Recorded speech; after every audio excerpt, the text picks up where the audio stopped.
very grateful that you're here. You've been a competitor that I have followed for many years, and you are somebody who I've looked up to in the industry for your physique, yes, but just for your mindset and your consistency, your discipline. When I think about you, I really think consistency. I've seen you work so hard for so long. So I'm really grateful that you're here, and I'm really grateful that my listeners are going to get to know you a little bit more. So thank you so much for coming on, Meg. Thank you for having me. I'm very excited to answer any of the questions that you have and to maybe share some insight into helping other people achieve. That's it. Well, Meg, you're known as an incredible athlete, an incredible coach. You have an incredible relationship. What do you feel is your greatest achievement so far? Within bodybuilding or life in general. Life in general. I would say my biggest achievement for me is honestly just becoming and creating the life that I've wanted to have for a very long time. Um, and again, that comes through hard work and dedication because I do get a lot of people that say, you're very lucky to be able to be a coach and coach these different people and go to different places in the world and go on all these holidays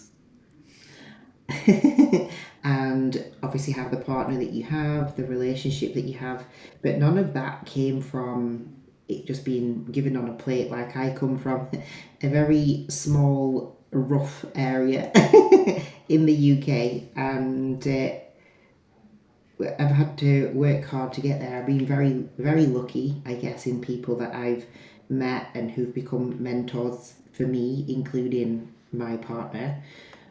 But I think that's my biggest achievement. It's not so much about the accolades within bodybuilding, but just what the platform of bodybuilding's allowed for me to be able to create. But people never see the back work that gets put into you being able to achieve that life. And maybe even people that aren't within the industry think that you being sat on your phone's really pathetic all day, every day. But regardless of what it is, it's hard work, it's determination, it's not giving up when times get a little bit difficult, but also doing it in a very smart manner. I really love that. And, you know, nothing good worth having comes easy. We have to put effort in to our relationships, to our business for it to thrive. What's some of the sacrifices that people don't see that you have put in throughout those years? I personally don't see it as sacrifice.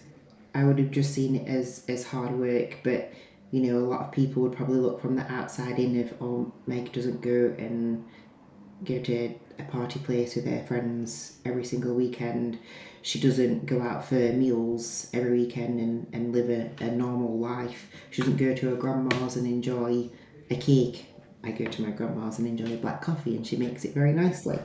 Um, I guess that they're the normal things that people see in terms of sacrifice. For me personally, I think the things that people don't see often is the time committed to trying to achieve what it is that I personally want to achieve, and there's many people that have done very similar. And I think it's easy to brush it under the carpet because it's just fitness. But regardless of what it is that you do, trying to become great at what you do takes a lot of time and effort. It's like I wanted to become an online coach, but I didn't want to do that overnight in that I'd give up my job and become an online coach.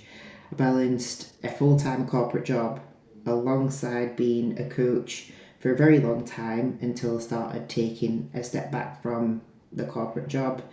I literally don't, not that I don't sleep, that's the wrong thing to say, but my clients literally get absolutely everything and a day from me. And I'm not saying that other coaches aren't like that. I have so many coaches that I look up to because they are like that. But I don't think that often people who are coming into coaching, etc., realize the amount of effort that it's going to get. We actually run a coaching for coaches platform with our team, and it's something that's very new, and I was honestly a little bit nervous to start because I felt like I'm still very new to the industry. And speaking to people within the industry, I find it crazy that they think that they're fantastic because they've not even done a competition, or they've done like a photo shoot and then they binged on their diet, and then now they have 40 clients that they're passing on their awful food relationship to. Like, I don't, I didn't ever want something like that. But when it comes to building client base, etc., people often that we speak to are concerned about the fact that they don't have a lot of free time.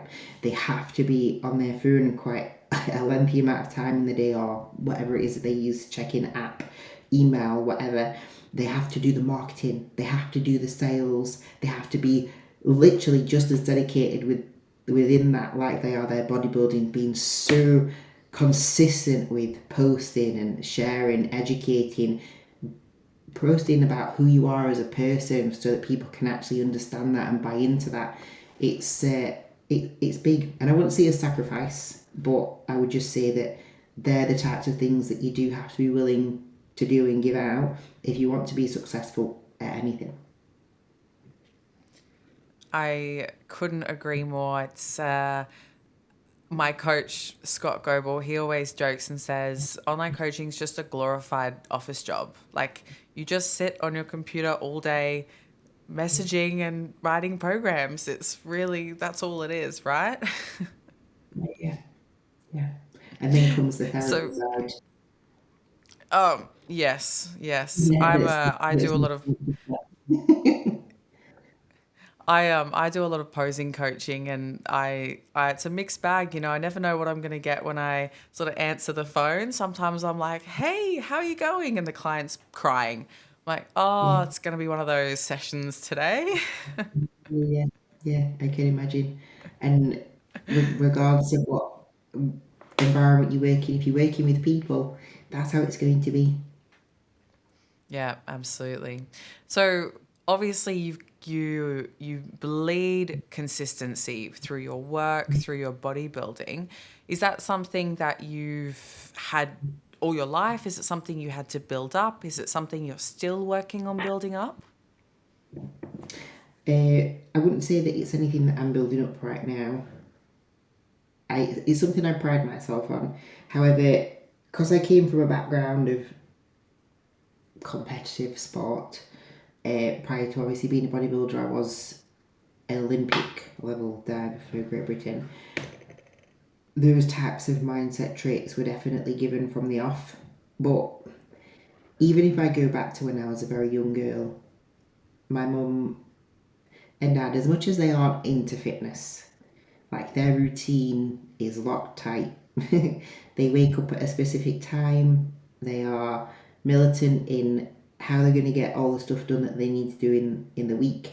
Taking me and my brother to whatever sports we need to do, making sure that everything's on the table with the foods, making sure that we all go to bed on time, making sure at the weekends that obviously the beds are being made, cars are being washed, things like that. So I wouldn't say that it's just diving that's created for that mindset to happen, but more so just from the very start of my life, of my parents being much like that, then being in a relationship with Cuba. I think that once you are that way, you probably attract other people that are also that way. Like for me, yes, I found Cooper attractive in terms of the way that he looks, etc., especially being someone who has muscle, etc. But you don't actually find a lot of people within the industry that are very committed, are very dedicated. They might seem it on the surface, but when you actually delve deep, there's not a lot of people like that. And I don't find that attractive at all. So being able to be around that just allows for me to be myself, because I am very boring. That is the word, I guess, that we could all say. And I do understand, I work with a lot of people that aren't in competing, and I do understand that we're all very different. We're all at our own levels. Some people want to push to be that way. Some people want a little bit more balance and freeness and, I guess, free spirit life with their life. And I think as a coach, it's important to be able to be adaptive like that. But for me, Yeah, it's come right from the very start. Bodybuilding definitely didn't create for that to happen, but it allowed a platform for me to continue to be myself. Yeah. Do you think that you are attracted to bodybuilding because you were a consistent person? Like, did bodybuilding sort of fall into your lap? Yeah, it did. Because I was diving and I hurt my shoulder and I couldn't compete anymore. Well, I could have, but it would have been on a more reduced level, and I'm not someone that wouldn't want to see progression happening, regardless of what I'm doing in life. Everything needs to always be stepping forwards. I hate standing still. Stagnant waters is definitely not a place for me to stay. I decided to take a step back and just focus on my career because I was training to become a teacher at that point. So I was like, right, I'll focus on my career. I knew that that's going to allow me to feel like I'm progressing in something, and I don't want to look rubbish. I still want to have a nice physique. So then I decided to just go to the gym. And when I started going to the gym and doing a bit of cardio, doing a bit of weight training, etc., the guy who owned it just said, you should try a competition. So that's where it started. And then it's just become an obsession since. I'm sure you would have slot so easily into that world, you know, like, oh, you should try competing. Cool. What do I have to do? This. Yeah. I'll do it. Fine. Yeah. I've done it the majority of my life, training at a specific time, eating to be able to fuel, not having a lot of uh, social time because, in a competition prep, not that you have to be a hermit, but there's a level of which you can be normal social.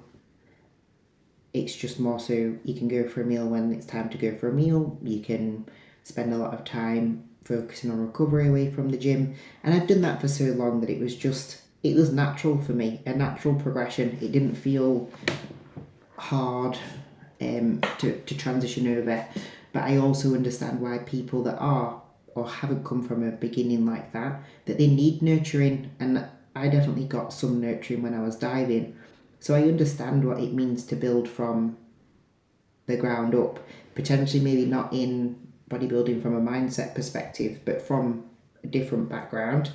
But I also know what it feels like to go from the ground up in terms of your physique development from a bodybuilding perspective as well.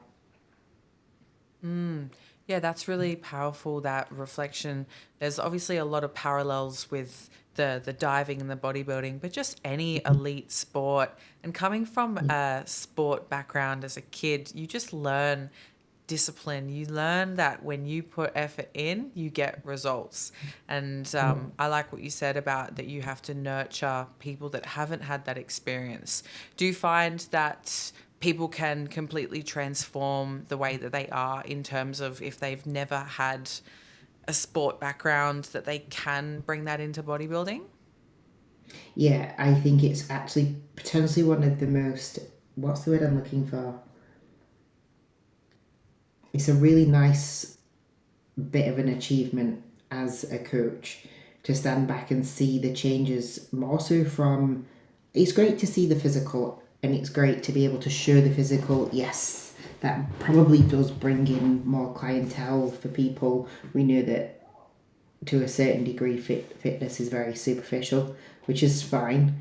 But if you actually take a step back and look a little bit deeper, which a lot of people do now, the changes that people can make as people is crazy. Like, I've worked with some people from literally when I first started coaching. Very lucky to have a lot of loyal clients, and being able to see the change that's happened for them in their life, where they're able to stress manage much better, not be reactive, problem solve, be able to overcome situations rather than just letting everything go. Seeing those types of progressions from an athlete's perspective, from a life perspective, the people that they could become like more confident beings because of that. Like, to me, that is a bigger win than what they will look like. Fair enough, they might look fab, but like if we take Kerry for example, because obviously everybody knows that I coach Kerry, um, and I know that that's one of the reasons why you'd obviously interlocked with my account. on socials. Like, Kerry's fantastic, and she always has been great as a competitor. From a mindset perspective, really not. And she definitely puts on a great front, but the changes and improvements that we've done for her as an athlete, and with her from a personal mindset perspective from when we first started, like the change that I've seen in her, that is why she is now a great coach and an even better competitor, because she's more, I'm not going to say in control of her mind, because she wasn't ever not in control. She just didn't have the confidence to be in control of that. And that has carried over to every part of her life. And being able to see that and give someone the confidence to be able to become that person, that's incredible to see. But Kerry is of one of many, and it's just amazing to see that with my clients. I love that. Amazing, and you've done such a fantastic job with her, and I can really see that you guys have such a good relationship as well, which she would obviously be so grateful for. What's something what would be like first step in sort of overhauling the mindset if somebody listening is thinking, I don't have the confidence to be in control like you just said. What do you think is the first steps people need to take? Firstly, it's about figuring out what it is that creates for you to have that. What is it that's causing for you to become unconfident? What is it that's causing for you to have those barriers? Is it something, I guess it's like therapy, isn't it? It's about the first point of call. What's creating that blockage mentally? Is that something that's happened in the past? Is that something that you're trying to just create a situation in your mind that's not actually going to happen, but you're afraid to take a next step, or to delve a little bit deeper because you worry about X, Y, and Z things? Like, what is it that's stopping that? And the only way that you can create for that to happen is by getting a natural relationship with someone, because the first initial is creating that relationship. It's not about becoming a friend, it's about them becoming very confident and comfortable in the fact that they can speak to you about anything and everything. And once you've nailed that, and then you can delve very deep into, okay, what is it that's causing for you to feel that way? What's stopping that? What's making you not want to do that? What's making your mind take over? Once you can find those little trigger points, trying to find ways to be able to help those trigger points, I guess, settle so that you can overcome bad days. And yeah, I'm not saying that every single day is going to be great. I'm not going to say that those little things are going to allow for success every single time that something happens, but you can definitely start to reduce that. And over time, it could be something that becomes a moment that happens every few weeks, every month or so, rather than it being an everyday, or even for some people, an every 10 minutes of everyday situation, so that you can actually create a calmer, more effective way in your mind to be able to create a consistent and confident person within bodybuilding and away from it. That's fantastic advice. So take me into when you had the injury and the diving career kind of come to an end. What was the self-talk like for you in those moments? I'm a really funny person, because once something's done in my mind, I'm just done. I don't dwell. I don't I don't think about what could have been. I don't think about if I was still within it. Let me think about that, and let me think negatively about it, and let me get myself into a hole. I feel like that's why I feel confident in helping others to overcome things, because it's not that I don't care, it's that I know that that is done. Once that is done, what is the next thing? And I think that if more people could have that mindset, I do think that there'd be less negativity in the world in terms of the way in which people feel about themselves. Not what they say about, well, maybe what they say about other people as well, but definitely within themselves, creating for even more success for others. So for me with diving, because the injury had happened, I tried to overcome the injury for a good 6 months. I think that my mindset was very much, I need to think about the next steps, because that's done. And that is what I'm really grateful to with my family, because when I started diving, a lot of people get very engrossed in Olympic sport or professional sport, and they forget about to think about everything else. Because you've got to think about it. You're one injury, one illness, one small accident away from not being able to do it ever again. So once that is done, which could be any moment, what have you got to back up with? That's why I always did education, and that's why I pushed to still do something that I felt truly passionate about, which was becoming a teacher. Same with bodybuilding. I mean, I know that I've spoken about it. Not many people obviously still don't really know it, that I don't actually compete anymore. And I decided that at the Olympia, and I have a lot of people say, well, do you find it very difficult with seeing your body change, getting a little bit smaller in your upper body, etc.? I was like, no, because I've set myself up to the point where I have new goals now, and that era or that part of my life is done from a competitive perspective. Um, Obviously, very much in it because of my career. That is the thing that I'm obviously now leaning into. So I think if you have things in the back burner that set you up for if any small little thing happens, like I couldn't control the fact that I was going to hit the water at 40 miles an hour and dislocate my shoulder and do it twice. I couldn't control that. So let me try and have something in the back burner that I can lean into if anything does happen. And I've always done that, which helps. That's absolutely incredible advice, and I went through a very opposite scenario where my whole world was bodybuilding. I had nothing else. I was competitor, Morgan Eldred, the bikini girl. And I did. things. I had a realization one day that if this all got taken away from me, if I got sick or I had an injury or a car accident, who would I be? Nobody. And it was a big shock for me. So I really like that you've had that mindset and you haven't just put yourself in one single box. Yeah, I think that lots of people are very one dimensional.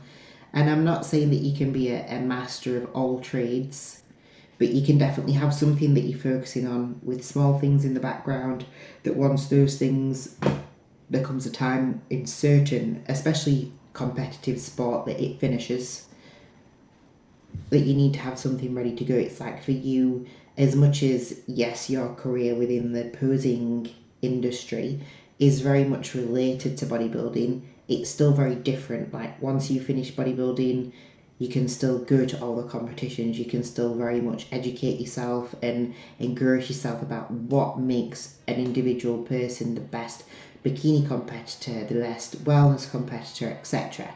You can still go and do all those things. However, and that's even if you had your foot chopped off, you could still do that. Whereas if that happened with bodybuilding, I mean, maybe you get a prosthetic foot and maybe you could still continue bodybuilding, but things could come to an end. But now that you have yourself set up with your posing and that's doing so well, it just sets the tone for once the competitive days are done for you, that you'll still be able to stay within the industry that obviously means so much to you, much like it does for me, to be able to give back to others, to achieve the great things that you've achieved, and allow for them to have every chance possible to achieve the things that they want to as well. Yeah, definitely. I love that you keep relaying this back to clients and to helping others because even away from the success with the business or money or whatever, you having just things that you care about others, the kindness and all these things make up us as well, right? Like you're a bodybuilder and a coach, but you're also someone who inspires people and motivates, and all of those aspects come together to make you, which is amazing. Yeah, 100%. I think my biggest thing from anything that I've done in life, it's always been about other people. That's why probably my relationship booms, because I care so much about Cuba. It's why my relationships with my friends that have decided to stay around because of bodybuilding, um, that's why those flourish, because they know how much I care about what I do, but I would drop anything, still making sure all my stuff got done, to make sure that they were looked after and cared about, because of how much I care about the people around me. Clients are the same. So take me through your relationship with Kuba. How does the dynamic work in prep and out of prep? Do you guys like to prep together? Or you used to, I guess? Well, it's funny. I don't think that I would ever have done a prep without him. And all of last year, I pretty much was on prep the entire year, because of obviously qualifying for the Olympia in April, and not going to the Olympia until October. So that was a very strange year. I would say that, it didn't put a strain on the relationship in that we were ever going to break up or anything, but we were both, we knew that we wouldn't want to do that again. Let's put it that way, because as a female specifically, become very reserved when you're competing, because you have very low body fat. It's definitely not. I'm not saying that it's normal for men, but it's definitely something that they can deal with from a hormonal perspective a lot better than what we can. So it was just very challenging, and it's not something that I would have wanted to do a lot of the time. I knew a lot of Olympians and the ladies that obviously I competed with, and I have so much respect for them. But I wouldn't want for myself to be in that position where I'm just not myself the majority of the year. You, as much as you don't let anything slip on your work and your bodybuilding, etc., it definitely does take away from you hormonally a lot, which can make you feel a little bit more numb. I guess is the word that you could use. And when you are numb, do you give back to the people in a loving perspective that are your partner? Probably no, not really. And again, he would never have stopped anything for me to do what I wanted to do. But I would say that prepping together is definitely a lot better, and something that we've always done when we've been together. When the first year we got together, we prepped. We won our pro cards on the same weekend. Every year that we've then done our pro debuts, second season, third season, fourth season, all of it was done together at the same time, and I've loved being able to do that. Kuba's good at some things. I'm not good at some things. We just play to our strengths and work as a team. I think that regardless of bodybuilding or not, that's the way in which any great relationship can flourish. And honestly, like, we definitely have to have very honest and maybe even harsh conversations with each other sometimes. And I think being able to do that, everybody's relationships can boom. Friends, family, or partners. Yeah, definitely. It's I enjoy prepping with my partner Callum as well, because we just get in the trenches together. Yeah, You're both dead. yeah, 100%. Yeah, you can go out and you can have your little. You say this right? I think you can go out, you can have your little black coffee dates, etc. Me and Q would probably do that. Even in, I'm sure you're the Yeah. same. We do that off season anyway. It doesn't really change. I mean, we'll go out for a little meal as well, but half the time we're looking at the clock, going, "Oh God, it's like 30 minutes to bedtime. We need to get home." Yeah, no, we're the same. It's this is the first time I've prepped without Callum, and the he said, "Oh, I've never noticed before, but you talk really slow in prep." Oh, bless you. I said, "Oh, you just I guess you've never noticed because you are also really slow all the other Yeah, times." yeah, yeah, yeah. So It's what's funny what you see. Yeah, no, it is. So, what do you guys do to make sure that you're keeping the relationship, just working? Communication, you said. Do you guys sit down and like break things down ever? Yeah, it's funny, isn't it? Because obviously, me and Cuba, he's my coach, he's my business Mm-hmm. partner, he is also my partner. So it's pretty much everything in one. So we have to make sure that everything's separate. If we're sitting down to do a business meeting, nothing else is getting discussed from a personal perspective. If we're doing a check-in and he's doing an assessment on my physique, we're not talking about anything personal or anything from a business perspective. It's all very separated. However, like, you'll not come into our house and not find, like, if you're a spy on the wall, we have arguments, 100%. We have so many laughs together. We have interests that are totally opposite to each other, but also appreciate each other's interests and show an interest in those interests, if that makes sense. Like, I love everything about animals. And I also love to watch diving and gymnastics. Kuba obviously has never had a background in that, but he talks to me about it. Same for Kuba. He loves MMA, UFC, boxing. Like, he was a boxer before he was a bodybuilder, and I can appreciate it, especially from what they have to go through as athletes. Not a massive fan of someone getting knocked out, but I will show an interest in that. I think to have a great relationship, and I'm not saying that ours is perfect by any stretch of the means, but having an interest, even if it's not something that you're interested in, having respect for the other person, and communication's just the biggest one. Communication is key. Plus, it's nice to take him through a set and tell him that he's got one more, even maybe though he's not got one more, just to give him a little bit of sometimes. We all need that sometimes. Better than a kick up the bum, I say. We years and years ago used to watch you guys YouTube religiously, and we just loved it. We just thought it was so cool. You two, like the dynamic, it really does seem quite fun, and like the passion for bodybuilding between you two is just incredible. Do you find it hard to switch between kind of like bodybuilding time and relationship time? I'm trying to think about the word for it, because there's a word for it, of being able to separate things, and I can't think of the word. But no, I don't find it difficult because I've always done it. Like, when I was diving and I was young, I'd have school life separate, diving life separate, home life separate, home time separate. Like, I'm used to that. Things didn't really mix and mold between. Kuba wasn't like that when we first met, and he's one that will always hold his hand up to that. But since he's learned to do that, like, our relationship's so much better. Like, his work time is in his office, nowhere else in the house. His training time's his training time. We have our social time together, etc. Like, it's all just, it has its clear cut-offs.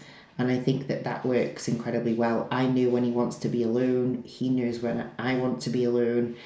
Not that that's very often, but, we have that mutual respect for each other. And if we aren't feeling positive about something with each other, we'll just say. That's fantastic. And so do you guys, I'm trying to think of the word, do you guys have a bit of competitiveness between you? And do you have, I'm trying to think of like the way to put it. Do you guys sort of, if he's doing well, do you feel envious, or do you kind of feel like there's a race between you when it comes to bodybuilding or business? No, I think there's a lot of people that are like that, and I don't think that's a healthy relationship, because you're all individuals at the end of the day. And as much as on paper, in terms of accolades, yes, I might be more successful as a competitive bodybuilder. That doesn't mean that I'm a better bodybuilder, if that makes sense. Because if a lot of people that were super duper genetic elite could be given Kuba's mindset and his ability to just function, like how he functions on prep on lower foods is phenomenal. It's like, I am fine, but you can tell that I'm hungry, if that makes sense. Whereas he just doesn't change. It's crazy to see. I mean, there's definitely certain things that do, especially right at the very end, but for the most part, he's just like very functioning. And I'm not saying that I'm not, it's just that you can tell that I am hungry. My clients would never know, probably none of my friends and family would ever know, but someone who lives with me, like Kuba, would definitely know that I am. So, yeah, I don't know where I was going with that anymore. I was just, that's right. I was just saying about comparison. The comparison was the word I was thinking Oh, of. no, honestly, Yeah, I think what I don't know if you're like it, but we don't see it that way. I just want to be supportive. I wouldn't ever think like when I'm talking about or thinking about Cooper's competitions or if we were at one together, I wouldn't think about like mine. Not that I'm not taking mine seriously, but if my show is done and I'm there backstage, like I know it's about Cuba, or if it's my job to get my job done, I'm focusing on that. I think we just, yeah, more supportive, more that way inclined than competitive. I think that I'm more competitive within myself, and I think that's a healthier way to be. I think if you're yeah, competitive with other people, or even like that comes down to the word, doesn't it? Comparison, and we have the communication between both of us that comparison is the thief of joy. So if I was continually comparing myself to him and things that he knows or things that he's achieved, etc., that would just pull away from everything that I'm trying to achieve or to give back to my clients or to give back to him. So as instead of it being competitive, it's more just support and appreciation and respect. And I think that if I didn't, that's why the coaching relationship would have probably fallen a lot earlier. Our actual relationship would have fallen a lot earlier. We're very competitive when it comes to going out to do bowling, but I'm terrible at it. But when it comes to like bodybuilding and coaching, honestly, it's a team effort. It is supportive. I don't see the point in being competitive in that environment with your partner. I no, and don't it, feel it like doesn't. I want any other coach either, because there's so many people in the world. Some people want to get coached by me and enjoy it. Some people won't, and they'll not maybe, I don't know, bond with my uh, how I am as a person. But I think that if you're comparing, competing, etc., I think the only person that should be with is yourself. Absolutely, and it doesn't help you whatsoever comparing to anybody or anything. And it can be hard, I guess, with the person if you're doing the same thing like your partner. You almost Yeah, feel like is one ahead of the other. But when you realize you are just on your own journey, and you are just, everyone's on their own timeline. And as you said, you and Kuba have different genetics. You might have the same mindset, but you could have put the exact same work in, and you're going to have different results anyway. So there's absolutely no use. no, definitely not. And he hates to travel. That's his one thing that he hates to do. And I couldn't. He didn't make it on that he didn't want to be. He did want to be at the Olympia, but I just know that he hated the travel. And the fact that he came and he was there and he literally did like anything and everything that I could have wanted. I remember it was the athletes meet and greet and it was getting very late and it was the night before the show and it's like nearly 12 o'clock at night time. I'd not eaten my last meal. I was like, right, I'll go and get it and I'll come back and I'll bring it. Like he did any, and I'm sure that like any great partner would do that, but like you'd honestly be very surprised at the amount of people that are just so selfish within it that they don't give back to the other person.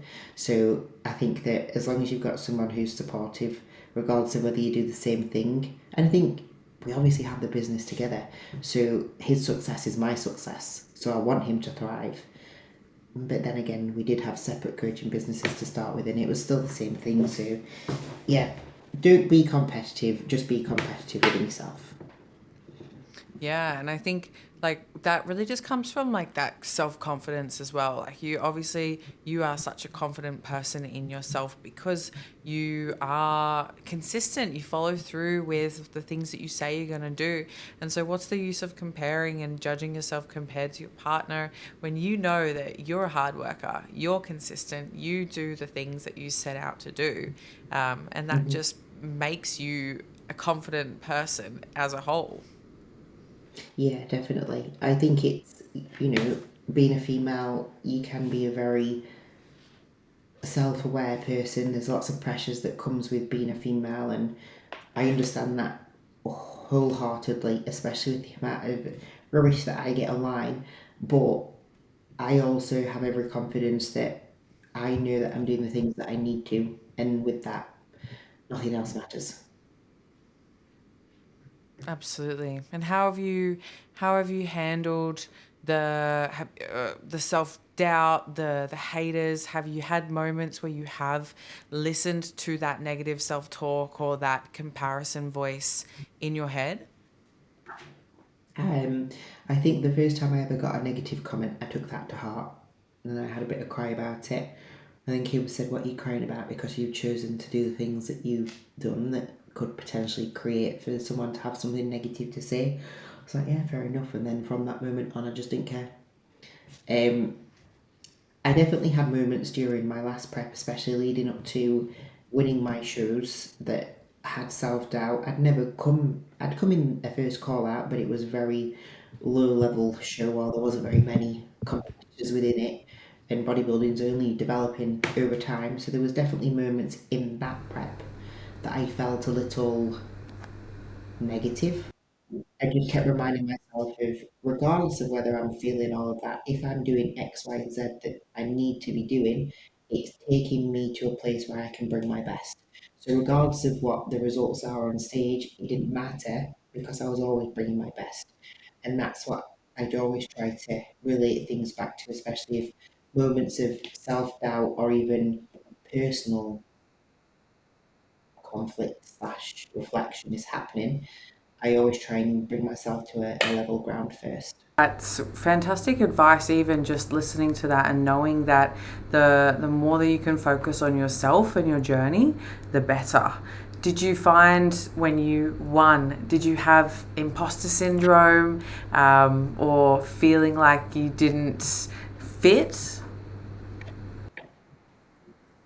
No, I think the only time that I ever felt a little bit like that was when I was stood backstage at the Olympia, and there was ladies that obviously I've watched for a very long time on stage, Jessica Padilla, Sydney Gillen, Lola Montez, etc. And they're all walking backstage looking like little action figures, and you're like, whoa, what am I doing here?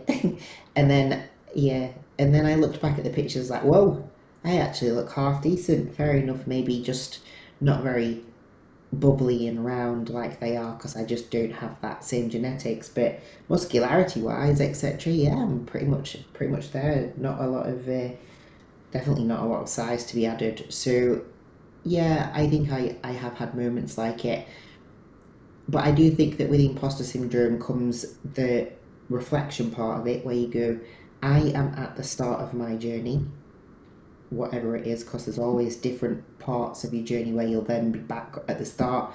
When I started in the pro league, when I started as a bodybuilder, when I started as an online coach, etc. Lots of people put a lot of pressure on being an imposter when they should just see that as, I am at the start of my journey, I am at the start of my process.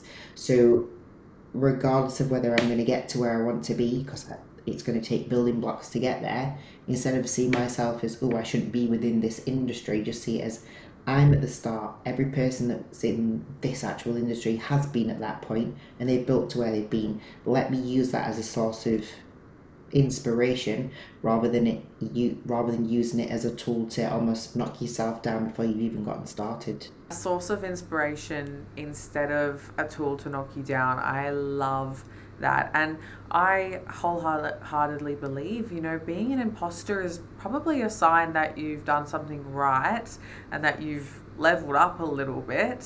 How did it feel stepping on the Olympia stage? Mm. We obviously all chase that dream. Was it more exciting than you ever dreamed of? Yes, I mean, the actual stage was absolutely fantastic. Um, I wasn't lucky enough to be able to stand on the final stage, which I'm sure it's most people's real dream than standing on like a pre-judging stage, but still getting to that point's great. The stage was amazing. Standing with the other competitors that you know are of that top caliber, that's like a real honor in my opinion. And the whole weekend is amazing. Like, it's very different to a normal competition. Um, there's a lot more expectations of things that you need to do. You don't usually, you obviously do your athletes meet and greet, or sorry, your athletes registration, but it'll last what, 30 minutes, 45 minutes. Whereas here you go into the athletes check-ins. As a female, you're there with all the other females. You can be in there for like 3.5, 4 hours. It's very late at night time. Usually you go into bed very early. Then there's the meet and greet, which is very late at night time. The next morning you're then up very early because you've got the pre-judging, which is going to start at like 10, 11 o'clock. So it's a very busy weekend. It's a very different to normal competition weekend. And I think if you can speak, I'm very lucky because my best friend is a seasoned Olympian in the form of Ria Gale in the figure class. So I'm very lucky in the sense that she educated me to say, be prepared, get yourself not going to bed as early as what you usually do, make sure that you can be alive and awake at that time, make sure that then you can wake up in the morning and be ready to function very well, etc., which I think sometimes some people lose in a comp prep.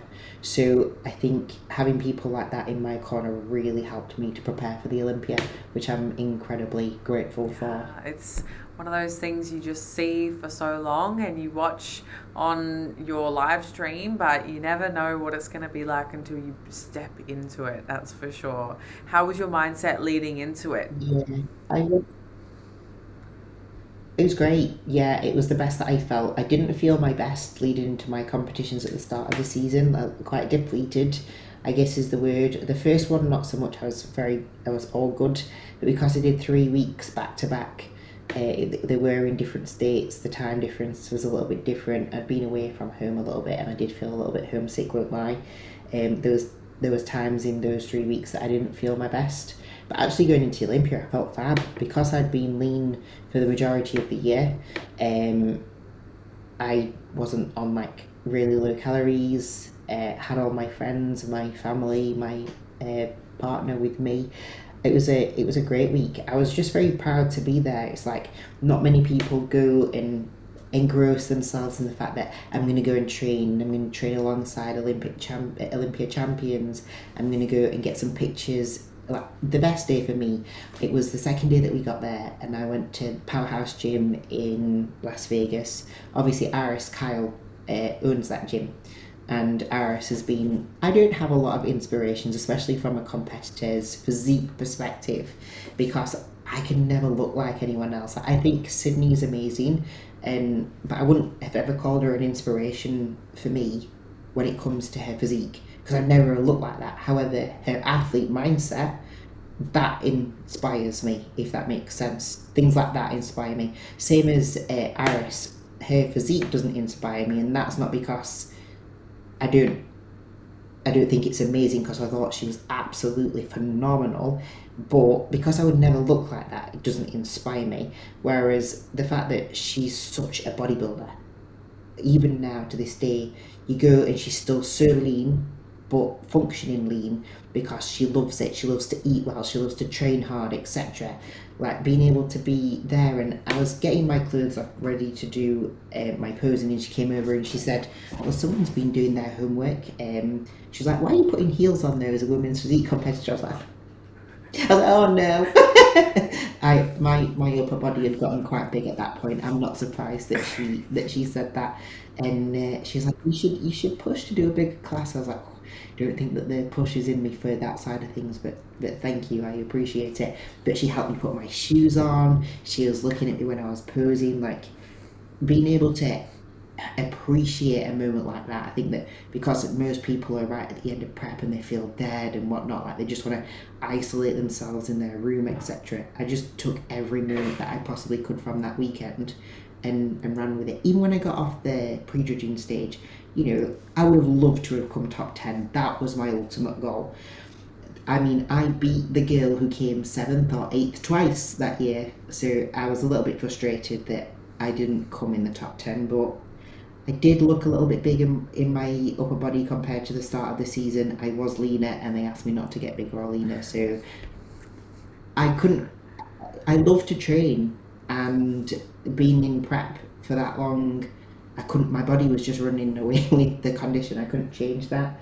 I'd not trained upper body since the start of the year, I think twice, so I don't really know why that grew. But yeah, I was a bit frustrated. But like coming top 15th, like I came second call outs. I wasn't right at the very end of second call outs, as in like on the at the end.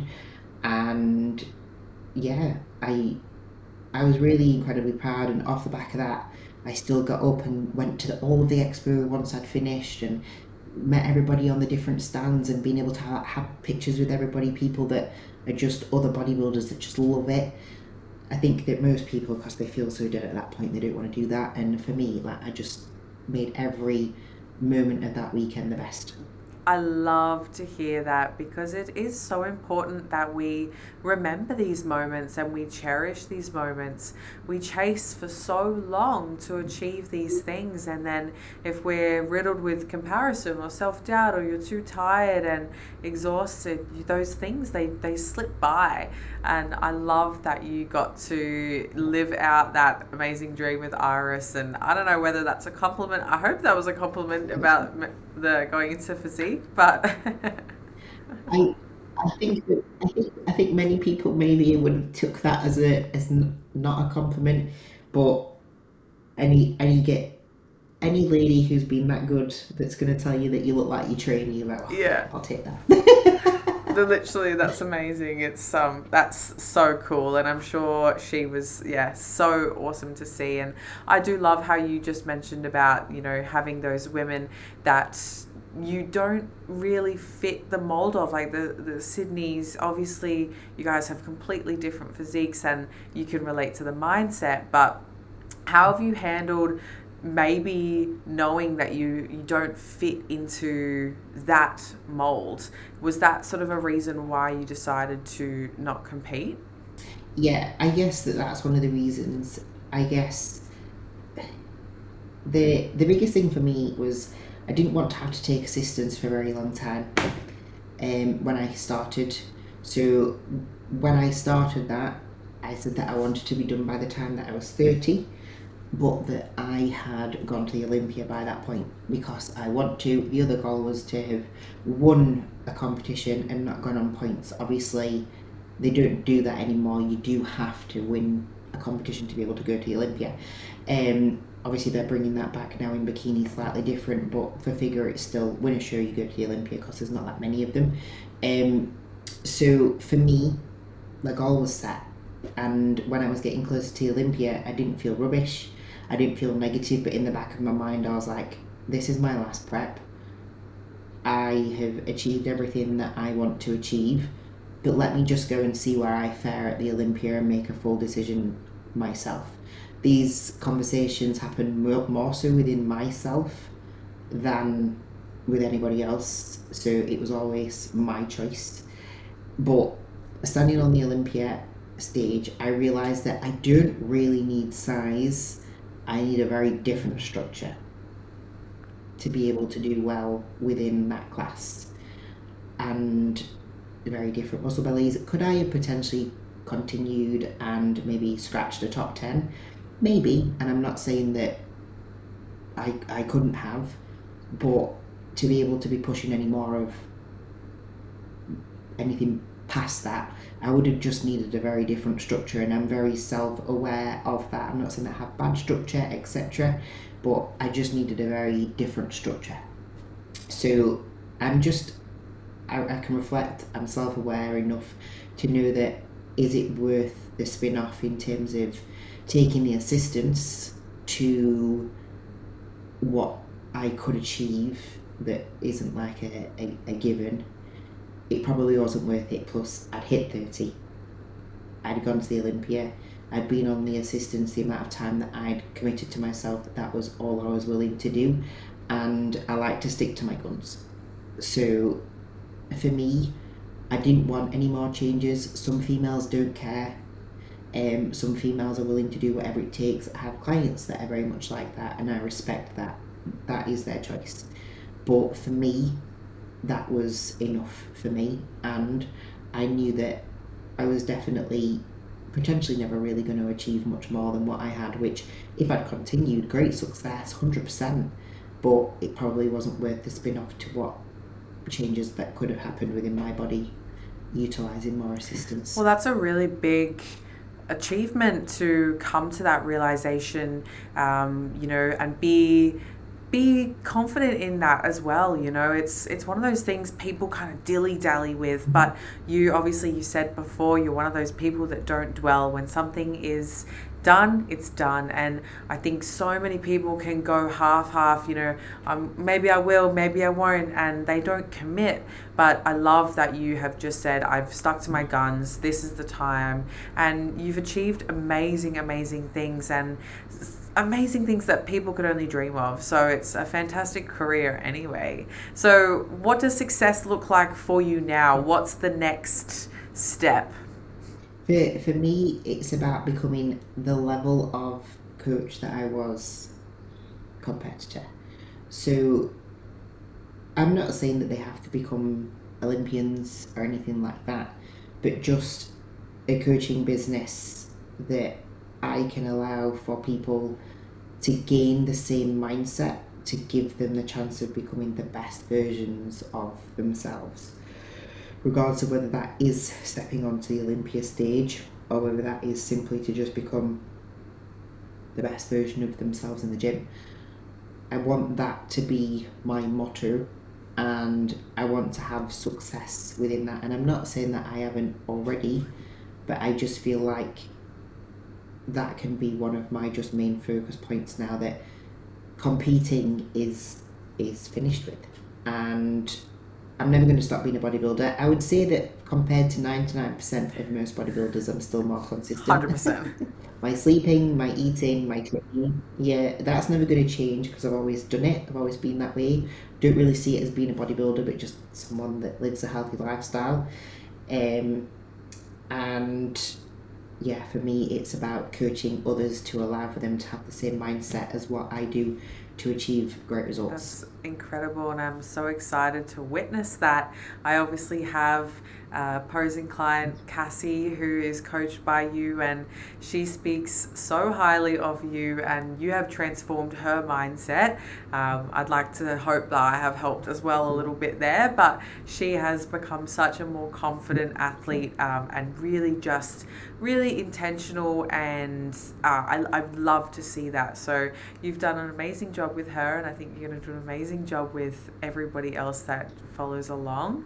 I'm so grateful that you've come on today, Meg. What's one thing that, if you could encapsulate your whole story, your message into one sentence, what would it be? I'm not very good with words. You're great. You've been great. But thank you.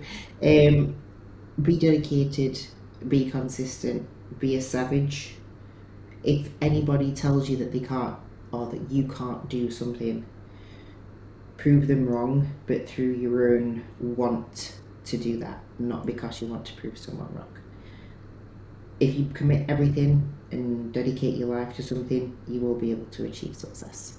Damn right. And you are living proof of that. You've achieved so much. You've stayed so humble, so kind. You've reached so many lives. You've really impacted my life from, for so long, and so many others that follow you or get coached by you. You've done amazing things. Guys, if you loved this episode, please share it with anybody you think that would benefit. You can follow Meg on Instagram. If you want to be coached by Meg, you can absolutely reach out through her IG. She has YouTube as well. But yes, please share this on your stories. Send this to anyone that you think would benefit. And we'll talk to you in the next episode. Thank you so much, Meg.